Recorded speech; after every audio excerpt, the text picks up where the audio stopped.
Olá, pessoal. Sejam bem-vindos. Na aula de hoje nós vamos falar um pouco sobre outra macromolécula, que são os carboidratos. Os carboidratos, eles são conhecidos também como glicídios, açúcares, sacarídeos, hidratos de carbono, né? Eles são importantes biomoléculas que constituem a base da nutrição dos organismos que não realizam fotossíntese. São polímeros, a unidade monomérica deles são monossacarídeos, que se ligam para formar as macromoléculas, estruturas maiores, por meio de ligações glicosídicas, e são formados basicamente por carbono, hidrogênio e oxigênio. Eles têm uma fórmula geral CH2O, né? Nessa proporção, o que muda aqui é o N, mas a proporção é um carbono, um carbono para cada molécula de água. Isso faz com que ele, por isso que vem essa denominação de hidratos de carbono. Esse N aqui é porque essa proporção, né, essa quantidade de carbono de moléculas de água é que vai diferenciar uma molécula da outra, uma estrutura da outra, e faz com que nós tenhamos tantas unidades monoméricas de carboidratos, assim como tínhamos dos aminoácidos. Vale destacar que alguns carboidratos eles fogem dessa fórmula geral e ainda apresentam na sua estrutura átomos como nitrogênio, fósforo ou enxofre, né, que estão na sua composição. Eles representam as principais fontes alimentares para a produção de energia, além de exercerem inúmeras funções estruturais e metabólicas nos organismos vivos. Os carboidratos eles são fornecedores de energia para a principal via metabólica dos organismos não fotossintéticos, como eu falei. Isso quer dizer que eles têm a função de fornecer a maior parte da energia sob a forma de ATP, que eu já falei tanto até agora, que é necessário para o corpo realizar suas atividades metabólicas. Esse processo de geração de energia se dá através da respiração celular. Além da sua participação na respiração celular, os carboidratos eles também atuam como elementos estruturais e de proteção na parede celular das bactérias, fungos e vegetais, bem como em tecidos conjuntivos e no envoltório celular de animais. Outras funções importantes são sua ação lubrificante nas articulações esqueléticas e seu papel na coesão entre as células. Eles podem funcionar também como sinalizadores celulares, participando na comunicação e na coordenação das atividades e funções celulares. A definição química básica de um carboidrato é que estes sejam aldeído ou cetona, né? O aldeído ele tem um carbono fazendo dupla com oxigênio no final, né, terminal em uma cadeia, e a cetona, carbono fazendo dupla com oxigênio entre dois carbonos. E que esses também, essa estrutura, além de ter que ser cetona ou aldeído, são estruturas, né, que são cetonas ou aldeídos, mas ainda tem adicionado a eles grupos hidroxilas, né, as suas estruturas. Então, por isso eles são chamados de polihidroxicetonas ou polihidroxialdeídos. Basicamente, é um grupo aldeído com vários grupos hidroxilas, um grupo cetona com vários grupos hidroxila. Ou ainda são substâncias que liberam esses compostos, né? Esses polihidroxialdeído ou polihidroxicetona, quando sofrem o processo de hidrólise, que é a quebra por uma molécula de água, porque as estruturas vão se ligando, e aí quando essas estruturas sofrem hidrólise, quebra e libera essas estruturas, também são carboidratos. E aí aqui a gente tem só mostrando a glicose, que é um aldeído e polihidroxi, então a glicose é um polihidroxialdeído, né? Várias hidroxilas e um grupo aldeído aqui. E a frutose é uma cetona com vários grupos hidroxilas. Então, a frutose é uma polihidroxicetona, enquanto a glicose é um polihidroxialdeído. Observem que eles têm a mesma fórmula molecular. São, então, isômeros, né? Mudando isômeros de função, no caso.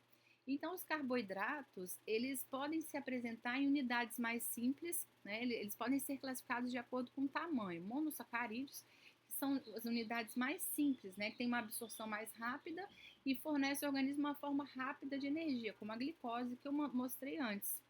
Então, e eles têm apenas uma unidade mesmo de um monossacarídeo. Esses monossacarídeos podem se ligar e quando eles estão em números de 2 a 10, eles são classificados como oligossacarídeos. Quando esses monossacarídeos ligados, nós temos mais de 10 subunidades, nós classificamos como polissacarídeos. Né? Então, esses carboidratos mais simples, a gente chama de, são os monossacarídeos, eles são a glicose, frutose, sacarose, lactose, e esses mais complexos são os polissacarídeos. A gente pode citar aqui, por exemplo, o amido, mas nós vamos falar melhor sobre eles mais à frente.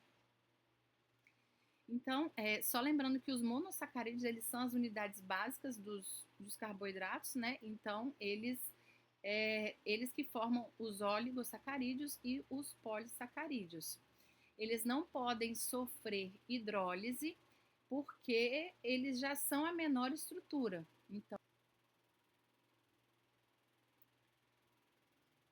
Então, né, nós temos os monossacarídeos, que são esses mais simples. Nós temos os disacarídeos, que são 2 subunidades, oligosacarídeos, que tem 2, 3 ou mais, polissacarídeos, que são estruturas maiores. Então, só mostrando novamente, os carboidratos, de acordo com o tamanho, são classificados em monossacarídeos, oligosacarídeos, tem entre 2 a 10 unidades monoméricas de monossacarídeos, e polissacarídeos, que tem mais de 10 unidades monoméricas de monossacarídeos. Aqui exemplos de alguns, né? Maltose, lactose, glicogênio, amido, ribose, desoxirribose, glicose, galactose, frutose. Nomes que a gente ouve em diversas, vamos utilizar estruturas que nós vamos falar em diversas vias metabólicas, em diversas funções. E falando especificamente sobre os monossacarídeos, eles são os mais simples, né? Eles não, eles derivam de outras classes, eles derivam todas as outras classes, deles vêm os óligos e os polissacarídeos. Eles são estruturas hidrossolúveis, são sólidos, têm sabor doce e ocorrem em muita abundância nos alimentos.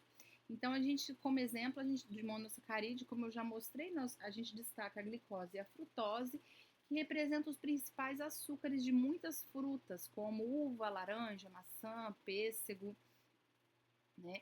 Então, quimicamente, eles são aldeídos ou cetonas de cadeia linear, e esses açúcares, né, têm que ter ao menos 3 átomos de carbono, esses aldeídos ou cetonas.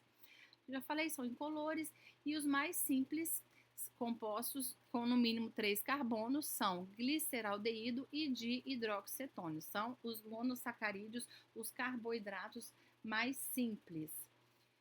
Então, aqui mostrando o gliceraldeído, que é uma aldose, e a dihidroxicetona, que é uma cetose. Então, são os menores carboidratos que existem. No caso, o menor carboidrato aldeído é o gliceraldeído, que nós já até falamos sobre ele, que é a referência para a gente classificar os aminoácidos como L ou D, né, lá nos isômeros. E a dihidroxicetona, que é o menor carboidrato em forma de cetona. Observando que a gente tem o aldeído, tem a cetona e tem o polihidrox, tem que ter mais do que uma hidroxila, né, o composto. Quanto aos monossacarídeos ainda, eles podem ser classificados de 2 formas. Quanto à natureza química do grupo carbonila e pelo número de átomos de seus carbonos. Quanto ao número de átomos de carbono de sua estrutura, eles podem receber denominação de triose, né, possuem 3 átomos de carbono, tetrose, 4 átomos de carbono, pentose, 5 átomos de carbono e hexose, 6 átomos de carbono. Só que uma observação que, no caso, esses com 4 não têm importância biológica. E então, aqui a gente mostrando com 3 átomos de carbono, com 4 átomos de carbono e com 6 átomos de carbono, desculpa, aqui com 5, né? Não mostramos com 4, porque como eu acabei de falar, eles não têm importância biológica. Então, 3, 5 e 6 átomos de carbono. Observem que nós temos grupos aqui todos aldeídos, né? E polihidroxialdeído, todos com bastante hidroxilas. Vai mudando a posição da hidroxila, se está para a direita, se está para a esquerda, né? A gente tem aqui vários tipos de isômeros, são todos isômeros aqui embaixo. Aqui são todos isômeros também, todos isômeros, de acordo com a posição, eles vão mudando a sua classificação, o nome da estrutura, né, oficial. E aqui nós temos também, no caso agora, cetonas com 3 átomos de carbono, com 5 átomos de carbono e com 6 átomos de carbono. Observem que também tem a mesma, de 6, por exemplo, a mesma fórmula molecular dos aldeídos, porém, né, muda de acordo com a posição, com o tipo de ligação. Aí a gente vai classificando a cadeia. São isômeros também estruturais, né? Alguns são isômeros mesmo, imagens especulares, como nós vamos ver mais à frente, não aqui, né? Mas existe a D-frutose e vai ter a imagem especular dela. A D-tagatose vai ter a imagem especular dela. E assim vai para todos.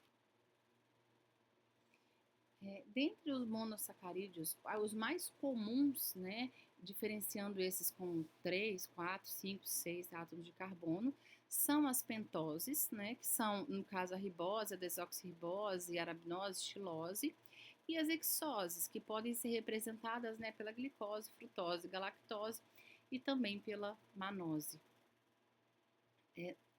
Quanto ao grupo químico, os monossacarídeos eles podem ser classificados como aldoses, quando eles apresentam o grupo aldeído, ou como cetose, quando apresentam um grupo cetona. Então, aqui no caso, a glicose, como eu já falei para vocês, é um aldeído, então a glicose é uma aldose.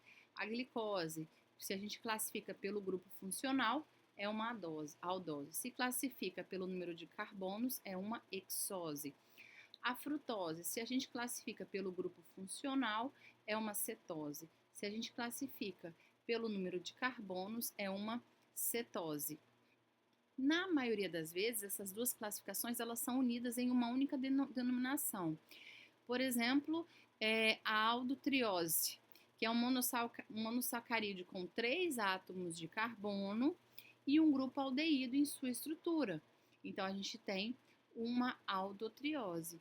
E uma cetopentose, por exemplo, aqui passando aqui, então uma cetopentose, que vem a ser, é um monossacarídeo com 5 átomos de carbono em sua estrutura e um grupo cetona em sua estrutura.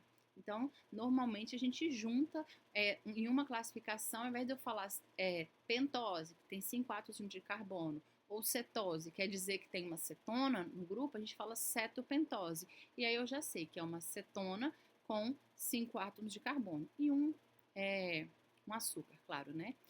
E os carboidratos, como a gente já falou, nós temos muitos isômeros, que são aqueles com a mesma fórmula química. Aqui, por exemplo, nós temos a glicose e a frutose, em que aqui nós temos a mesma fórmula molecular, C6H12O6, só que eles são isômeros de função, porque um é aldeído e o outro é cetona. Além desses isômeros constitucionais, né, que no caso a gente falou agora dos isômeros de função, os açúcares, eles têm carbonos quirais, então eles têm isomeria ótica, eles vão ter imagens especulares, inclusive o gliceraldeído, que eu mostrei para vocês, que é um açúcar e que é utilizado como base também a sua estrutura de Fischer para classificar os aminoácidos em D ou L. Os açúcares também, né, de acordo com a estrutura de Fischer, são classificados em D ou L, tomando como base o gliceraldeído, e aí normalmente eles têm mais de um carbono quiral, e aí para saber quantos isômeros, né, pode ter, a gente usa aquela fórmula 2 elevado a N, né, N é o número de carbonos quirais. Então, a gente pode ter vários tipos de desvio da luz, porém a classificação é com base nesse carbono alfa, né, esse segundo carbono de baixo para cima, e aí a gente observa, se o OH estiver para a direita, é um D açúcar, como é o D-gliceraldeído. Se estiver para a esquerda, é um L açúcar ou um L-gliceraldeído. Lembrando que a maioria dos monossacarídeos presentes em mamíferos apresenta a configuração D. E as enzimas responsáveis por seu metabolismo reconhecem somente esse tipo de configuração, os D-açúcares. Então, por isso eu foquei tanto, quando eu mostrei aqui, eu mostrei os açúcares, né? Os D-açúcares, tanto cetoses quanto aldoses. É o nosso foco, já que nós vamos falar de seres vivos e de metabolismo. Em soluções aquosas, os monossacarídeos que têm 5 ou mais átomos de carbono, eles formam ciclos, formando anéis, né, pela reação dos álcoois com grupos carbonilas, seja aldeído ou cetona. E aí, essa ciclização intramolecular, né, na mesma molécula, faz com que eles fiquem mais estáveis, confere maior estabilidade à molécula. E aí, quanto à estrutura, né, é formado um novo carbono assimétrico, que a gente chama de carbono anomérico, e assim mais um par de isômeros pode ocorrer. Como eu falei, a gente tem vários carbonos quirais para saber quantos pares de isômeros usa aquela fórmula 2 elevado a n, mas quando eles se formam ciclos, ele forma mais um carbono, mais um par de isômeros imagens especulares, a partir no carbono que faz essa ligação, e a gente chama esse carbono de carbono anomérico. Então, né, mostrando aqui para vocês, essa estrutura, esse anel é formado pela ligação covalente entre o grupo carbonil, entre a carbonila, né, do carbono que a gente chama de carbono anomérico, e o oxigênio de dos grupos hidroxilas da cadeia do próprio monossacarídeo. Então, o grupo carbonila, seja ele, se for aldeído, está no carbono 1, se for no cetona, vai estar no carbono 2, ele se liga a uma hidroxila da própria estrutura. E aí, através de uma ligação covalente. Dessa maneira, de acordo com a posição da hidroxila formada durante essa ligação, podem se formar duas estruturas, se a hidroxila ela vai estar para baixo ou para cima, aqui como vocês podem ver, né? A gente vai formar duas estruturas, porém com diferentes organizações moleculares, o que resulta em propriedades diferentes. Então, aqui nós temos mais um par de isômeros. E aí, no caso, essas estruturas a gente dá a nomenclatura alfa, né, quando esse grupo OH do carbono anomérico está para baixo, e beta, quando esse grupo hidroxila está para cima. Lembrando que essas duas formas, em solução aquosa, elas são interconversíveis por um processo denominado de mutarrotação. Então, só mostrando aqui novamente esse processo de ciclização, não vamos confundir esse processo de ciclização, que eu estou com uma molécula só, uma glicose, ela está reagindo, o grupo aldeído dela, com uma hidroxila dela. Eu não estou ligando um monossacarídeo em outro, eu não estou falando de ligação glicosídica. Estou falando de ciclização do açúcar, porque essa ciclização confere uma maior estabilidade. Aqui nós temos a D-glicose, revisando aqui, nós temos a D-glicose, porque essa hidroxila está para a direita, então a gente já tem um tipo de isômero ótico aqui. Ocorre essa ciclização em que esse grupo carbonila se liga no açúcar, lá do carbono 5, e aí faz toda essa ligação aqui, é uma ligação covalente. E aí, quando forma essa hidroxila, ela pode ficar para baixo ou para cima. E aí aqui nós temos mais um novo par de isômeros. Então a D-glicose formou a D-glicopiranose. Por que pirano? O que é um anel pirano, né? É um anel de 6 membros, mas ele é um heterociclo. Então aqui a gente tem um oxigênio. Um dos membros desse anel de 6 membros não é carbono, é oxigênio. Então aqui também nós temos um pirano. Então, é uma D-glicopiranose, porque a glicose formou um anel pirano, anel de 6 membros, em que um deles não é carbono, é oxigênio. Aqui formou uma D-glicopiranose, né, também. Só que porque os dois vieram da D-glicose. Só que esse tem a configuração alfa, porque a hidroxila, nesse carbono anomérico, que é onde foi feita a ligação, está para baixo, e beta, porque aqui essa hidroxila está para cima. Aqui, então, só mostrando novamente, né? Essa ciclização ela ocorre entre o carbono C1 e C5, quando nós estamos falando de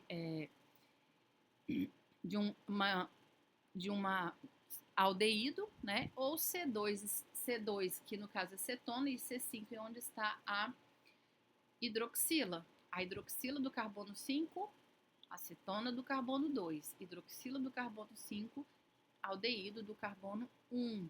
E vai formar, quando é aldeído, forma um M-acetal. Quando é uma cetona, forma um M-cetal. E aqui só mostrando, quando eu formo um anel de 6 membros, mas ele é um heterociclo, então aqui a gente tem um dos membros é um oxigênio, a gente chama de, como é que é o nome desse ciclo na orgânica? De pirano. Então aqui a gente tem a glicopiranose. E como que é o nome do anel de 5 membros na orgânica? Heterocíclico, e aqui a gente tem, em um dos membros não é carbono, é oxigênio, é o furano. Então, por isso, a frutose, que é um açúcar com 6 carbonos também, desculpa, só que ela faz essa ligação no grupo cetona, então vai formar um anel de 5 membros, porque aqui um carbono vai ficar para fora. Olha, observa que quando veio da glicose, era um aldeído, a gente conseguiu ligar todos os carbonos, ligar todos os carbonos até o quinto, e ficou só o sexto aqui para fora. Quando eu tenho uma cetona, eu vou do 2 até o quinto, e aí eu fico com esse carbono aqui para fora, esse grupo, mas eu fico com mais um grupo para fora também. Então aí agora eu não consigo formar um anel de 6 membros. Repetindo, quando é aldeído, eu tenho esse grupo, essa carbonila vem e se liga aqui. Aí assim eu consigo formar um anel de 6 membros, ficando só esse grupo aqui para fora. Quando eu tenho cetona, eu não tenho aqui no primeiro carbono. Então, como eu vou formar um ciclo, automaticamente esse grupo vai ficar para fora, assim como esse sexto aqui também. Então, aqui eu vou formar um anel de 5 membros. Lembrando que anel de 5 membros na orgânica, quando ele é um heterociclo, né? Um dos membros não é carbono, nós temos aqui o oxigênio, é furano. Então, por isso, a frutose, que é um açúcar de 6 membros, forma a frutofuranose. A glicose, que é um açúcar de 6 membros, só que de 6 carbonos, só que é um aldeído, então consegue formar um anel de 6 membros, sendo também heterociclo. Um dos membros aqui é oxigênio, então a gente tem a glicopiranose. Quando essa estrutura vem de uma cetona, a gente chama de quando vem de um aldeído, a gente chama de um M-acetal. Para a gente lembrar, aldeído acetal. Quando vem de cetona, M-cetal. Cetona, cetal. E aí, além disso, existe também a ligação entre os monossacarídeos, que aí sim a gente dá o nome de ligação glicosídica, para formar aqueles carboidratos, né, de estruturas maiores, como nós já falamos, os oligosacarídeos e os polissacarídeos. E a ligação glicosídica, ela é uma ligação covalente que une esses monossacarídeos. A formação dessa ligação ocorre com a reação da hidroxila do carbono anomérico de um monossacarídeo com qualquer hidroxila de outro monossacarídeo. Então, a gente tem a ligação glicosídica formada entre dois grupos hidroxila. E aí os disacarídeos, né, eles também têm nomes específicos. Então, quando eu tenho a monossacarídeo galactose que reage com a glicose, eles vão formar a lactose, que é um disacarídeo.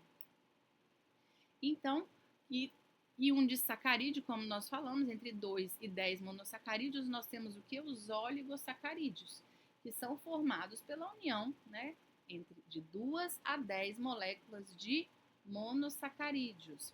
Eles podem ocorrer livremente na natureza, né, como sacarose, lactose, ou podem ser obtidos pela quebra de carboidratos mais complexos, como os polissacarídeos, que nós vamos falar mais adiante, mas já falamos um pouco também. Como características gerais, eles são hidrossolúveis e a sua característica está baseada também no número de unidades de monossacarídeos que formam esses olissacarídeos. Então, quando são formados a partir de 2 monossacarídeos, é disacarídeo, 3 é trissacarídeo, 4 tetrassacarídeo e assim por diante. Então, a ligação glicosídica também ela pode ser classificada em alfa ou beta, dependendo da posição do radical hidroxila que participa da ligação. Lembra que eu falei que quando forma isso aqui, a gente vai ter a estrutura alfa ou beta, o carbono anomérico. Ele pode estar alfa ou beta. E aí, se o monômero for alfa, então a ligação glicosídica vai ser alfa. Se for beta, então vai ser beta, a ligação glicosídica. Observem que aqui na glicose, esse é uma alfa-glicose, porque o OH está para baixo. Lembra quando a gente falou da ciclização, né? Então, a gente tem aqui uma ligação alfa. Então, essas ligações, elas recebem a denominação de acordo com a numeração dos átomos de carbono que participam da ligação e da configuração deles. Então, por exemplo, quando eu ligo o carbono 1, carbono alfa 1, ao carbono 4 de outro monossacarídeo. Então, a gente tem ligação alfa 1, 4. Ou vamos supor que eu tenho o carbono beta, o carbono anomérico, ele é o carbono 1, né? Ele está em posição beta e ele vai se ligar ao carbono 6 de outra hidroxila, de outra monossacarídeo. Então, a gente tem a ligação beta 1, 6. Dentre os monossacarídeos, aqui mostrando, né, a gente liga duas glicoses e aí a gente tem a maltose, alfa 1, 4, maltose, glicopiranose. A maltose ou açúcar de malte, ela é uma substância que não existe livre na natureza, é um disacarídeo importante, mas não existe livre na natureza. É mais comumente conhecido como um açúcar derivado, porque é um produto da digestão do amido pela enzima, né, chamada amilase. Comercialmente, ela é produzida então pela hidrólise do amido e é utilizada na fermentação da cerveja, além de outras bebidas, como o leite maltado.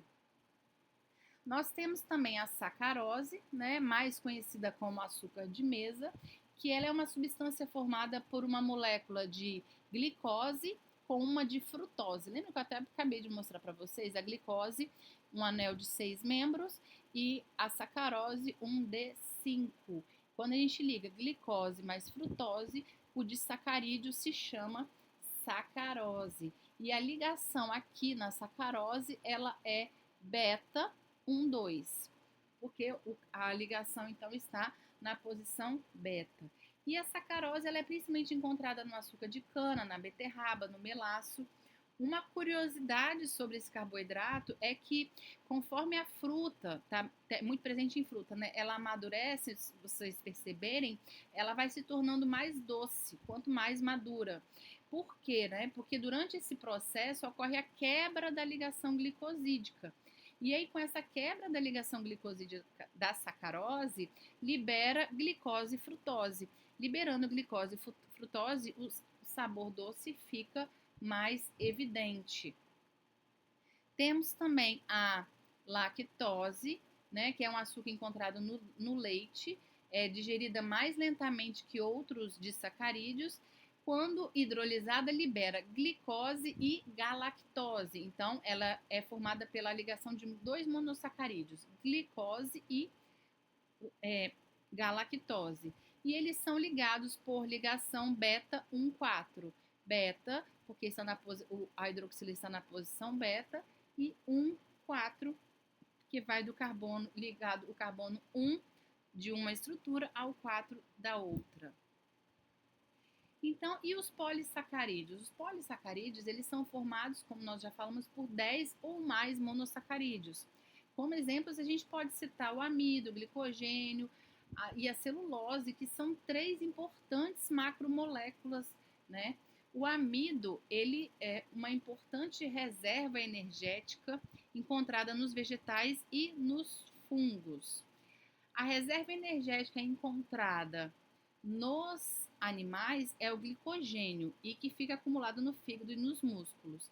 Já a celulose é, é uma importante componente da parede celular, sendo o carboidrato o mais importante, a macromolécula mais abundante na natureza. Os polissacarídeos, como nós já falamos, eles são formados por um grande número de unidades monoméricas, de monossacarídeos, ligados entre si através das ligações glicosídicas. E, por consequência, quando hidrolisados, eles liberam um grande número de monossacarídeos ou oligosacarídeos, a depender da extensão dessa hidrólise, né, dessa quebra. Então, como características gerais, pode-se destacar o fato de serem insolúveis em água, ao contrário dos oligosacarídeos, como nós acabamos de falar que são hidrossolúveis, não têm gosto adocicado e apresentam elevado peso molecular. A maior parte dos carboidratos encontrados na natureza está na forma de polissacarídeos, possuindo diversas funções, como estrutural, reserva de energia e formação, né, da matriz celular, como nós já falamos no início da aula. Os polissacarídeos, eles podem ser classificados em homopolissacarídeos, né, ou heteropolissacarídeos. Os homopolissacarídeos, eles são formados por um único tipo de unidade monomérica, ou seja, por um único monossacarídeo, né? Vários monossacarídeos ligados entre si, mas é um único só que está se repetindo e sendo ligado entre si. Então, aqui nós temos como exemplo o amido, o glicogênio e a celulose, que são, na verdade, homopolímeros do monossacarídeo alfa-D-glicose. Então, quando eu tenho a alfa-D-glicose ligada várias vezes, formando essas estruturas maiores, a gente consegue formar amido, glicogênio e celulose. Os heteropolissacarídeos, eles contêm diferentes tipos de monossacarídeos ligados entre si. Então, eu não tenho mais o mesmo. Ao contrário daqui, que como nós já falamos, alfa-D-glicose, eu consigo fazer, usando vários em sequência ligados por ligações glicosídicas, a gente consegue ter a estrutura do amido, do glicogênio e da celulose. No caso dos heteropolissacarídeos, é mais de um tipo de monossacarídeo ligados entre si, formando estruturas maiores. E aí nós temos os heteropolissacarídeos. Dentre esses, a gente tem a pectina, glucomanana e xiloglucanas. Lembrando que esses polissacarídeos, eles podem ser lineares ou ramificados. Os homopolissacarídeos também podem ser lineares ou ramificados. E aqui mostrando um pouco o amido, que ele é a mais importante fonte alimentar de carboidratos, né? Ele se constitui por duas principais substâncias: a amilose, de estrutura helicoidal não ramificada, então é um homopolissacarídeo não ramificado, ligação alfa 1,4, e a amilopectina, que é constituída de cadeias ramificadas. Aqui, então, é um homopolissacarídeo só de cadeias ramificadas, formadas de 20 a 25 resíduos de glicose, unidos por ligações alfa 1,4 nas cadeias. Então, aqui as ligações são alfa 1,4, assim como na amilose, mas nas ramificações as ligações são alfa 1,6. Então, observe, eu tenho aqui carbono 1 ligado no 4, 1 no 4, 1 no 4. Quando a gente tem as ramificações, aí a gente tem as ligações alfa 1,6. O amido, quando hidrolisado, ele forma as destrinas, depois ele forma a maltose e depois nós já mostramos a estrutura da maltose também, né? Falamos inclusive que ela não ocorre naturalmente, então normalmente ela é obtida assim, a partir da quebra do amido a gente obtém a maltose e aí depois continua a quebra, a hidrólise e aí finalmente obtemos a glicose. Então, aqui mostrando quando quebrado, a hidrólise do amilose forma primeiro a maltose, que é o que a gente obtém. Então, o que é hidrólise? É reação com a água, né? Adiciona água, a gente quebra uma ligação. A cada molécula de água adicionada, a gente quebra uma ligação glicosídica. Então, vai quebrando até formar estruturas menores. Quando a gente chega na estrutura com 2 monossacarídeos, a gente tem o disacarídeo, maltose, que nós já falamos também. E aí, se essa quebra continuar, aí sim a gente obtém o monossacarídeo, que é a glicose. Temos também o glicogênio, já olhando aqui, ó, é ramificado, né? Um polissacarídeo, ele tem muitas ramificações e ele se difere da amilopectina. Ah, todo mundo é glicose, mas ele se difere justamente nessa característica, porque no grau de ramificação, o glicogênio ele tem muito mais ramificações do que o amido.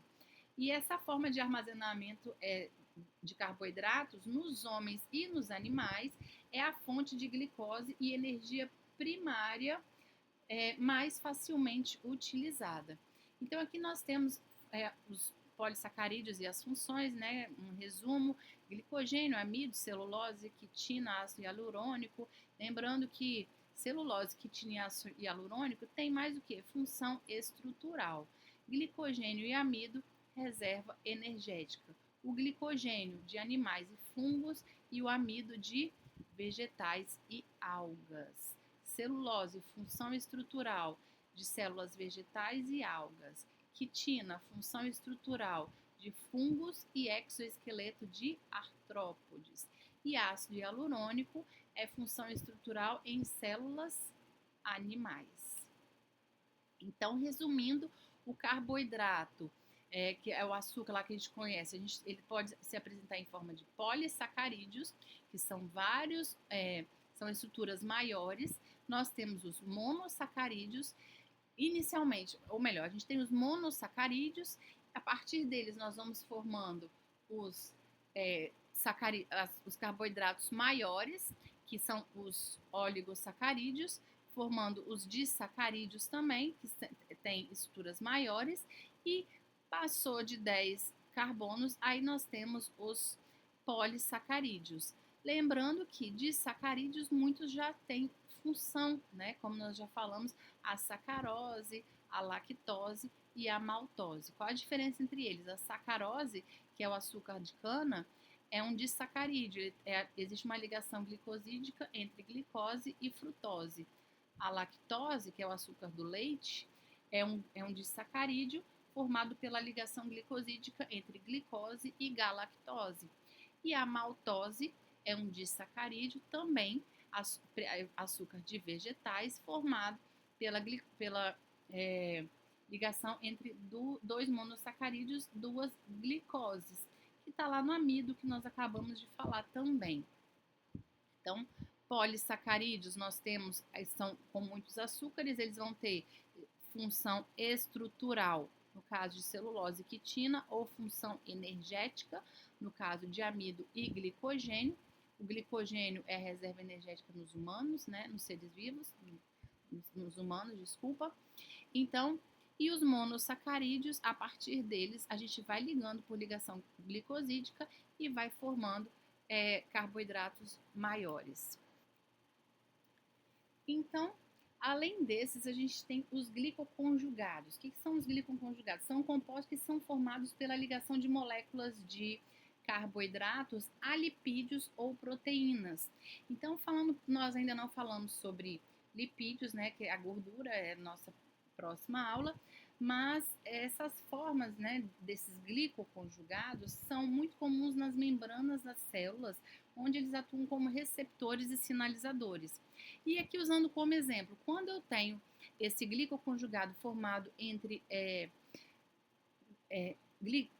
carboidratos e proteínas, como que a gente vai dar o nome? Aquele que tiver em menor quantidade vem primeiro no nome. Então, quando eu tenho uma proteoglicana, significa que eu tenho uma estrutura formada por proteína ligada com açúcares, sendo que a proteína está em menor quantidade. Quando eu tenho glicoproteínas, eu tenho uma estrutura formada pela ligação entre carboidratos e proteínas, né, os aminoácidos, Só que quem está em menor quantidade agora são os carboidratos. Essas proteoglicanas, falando um pouco mais sobre elas, formam a maior parte do tecido conectivo, como as cartilagens, conferem rigidez e elasticidade na estrutura.